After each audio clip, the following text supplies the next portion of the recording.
नमस्कार, मैं अभिनेंद्र और आपने देखना शुरू कर दिया है द प्रिंट लाइन्स। देश भर में एक बार फिर से कोरोना मामलों में इजाफा देखने को मिल रहा है। 7 महीने बाद भारत में एक दिन में कोविड केसों का आंकड़ा 800 के करीब पहुंच गया। वहीं नए वेरिएंट JN1 के मामलों में भी उछाल देखा गया है। इस बीच कोविड से पिछले 24 घंटे में 5 लोगों की मौत हो गई है। कोरोना का सबसे ज्यादा असर दक्षिण भारत के राज्यों में देखने को मिल रहा है। हालांकि अब दिल्ली में भी नए वेरिएंट JN1 का एक केस सामने आ चुका है। एक्सपर्ट लोगों को पैनिक न करने की सलाह दे रहे हैं। डॉक्टरों का कहना है कि कोरोना का नया वेरिएंट बहुत माइल्ड है। ज्यादातर मरीजों को अस्पताल में भर्ती करने की जरूरत नहीं है, लेकिन बदलते मौसम के बीच बढ़ रहे कोविड केस से लोगों की चिंता जरूर बढ़ गई है। कोरोना से जुड़े 5 सबसे बड़े अपडेट आपको हम बता देते हैं। जी हाँ, देश में कोरोना के मामलों में उछाल जारी है। 7 महीने बाद एक दिन में सबसे ज्यादा कोरोना मामले शुक्रवार को दर्ज किए गए। स्वास्थ्य मंत्रालय के अनुसार शुक्रवार को पिछले 24 घंटे में कोविड-19 के कुल 797 नए मामले सामने आए हैं।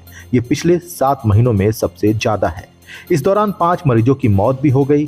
स्वास्थ्य मंत्रालय ने कहा है कि केरल में 2, महाराष्ट्र, पांडुचेरी, तमिलनाडु में एक मौत की सूचना मिली है। बता दें कि देश में आखिरी बार 18 मई को सबसे ज्यादा कोविड केस सामने आए थे, जिनकी संख्या 865 थी।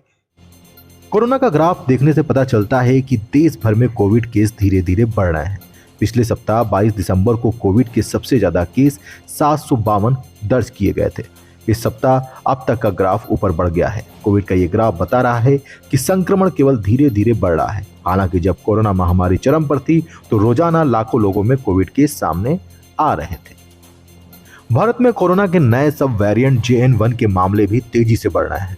अब तक देश में JN1 वेरिएंट के 162 केस कंफर्म किए जा चुके हैं। सबसे ज्यादा केस केरल से हैं। केरल में नए वेरिएंट के 83 केस दर्ज किए जा चुके हैं। वहीं गुजरात में 34, गोवा में 18, कर्नाटक में 8, महाराष्ट्र में 7, राजस्थान में 5, तमिलनाडु में 4, तेलंगाना में 2 और दिल्ली में 1 केस है। राहत की बात यह है कि JN1 का कोई भी मरीज गंभीर नहीं है। वहीं डॉक्टर बता रहे हैं इसके लक्षण नॉर्मल हैं। ऐसे में मरीज 4-5 दिन में ठीक हो रहे हैं और उन्हें अस्पताल में भर्ती करने की जरूरत नहीं पड़ रही है। दिल्ली में कोरोना के 12 नए मरीजों की पहचान हुई है। पिछले 24 घंटे में नए मरीज की पुष्टि हुई है। अभी दिल्ली में कोविड के एक्टिव मरीजों की संख्या 47 है। पिछले 24 घंटे में 1 मरीज ठीक भी हुआ है। दिल्ली से संबंधित यह डेटा हेल्थ मिनिस्ट्री की स्टेट वाइज डेटा में उपलब्ध है। दिल्ली सरकार के कोविड डेटा के अनुसार अभी 9 मरीज अलग अलग अस्पतालों में एडमिट हैं। इनमें से किसी मरीज को ना तो ICU में रखा गया है और ना ही उन्हें वेंटिलेटर की जरूरत पड़ी है।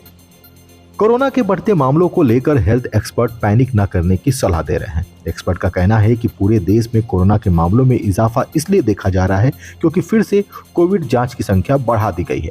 इसलिए पैनिक होने की जरूरत नहीं है, क्योंकि संख्या जितनी भी बढ़ जाए इस वेरिएंट में गंभीर बीमारी की क्षमता नहीं देखी जा रही है।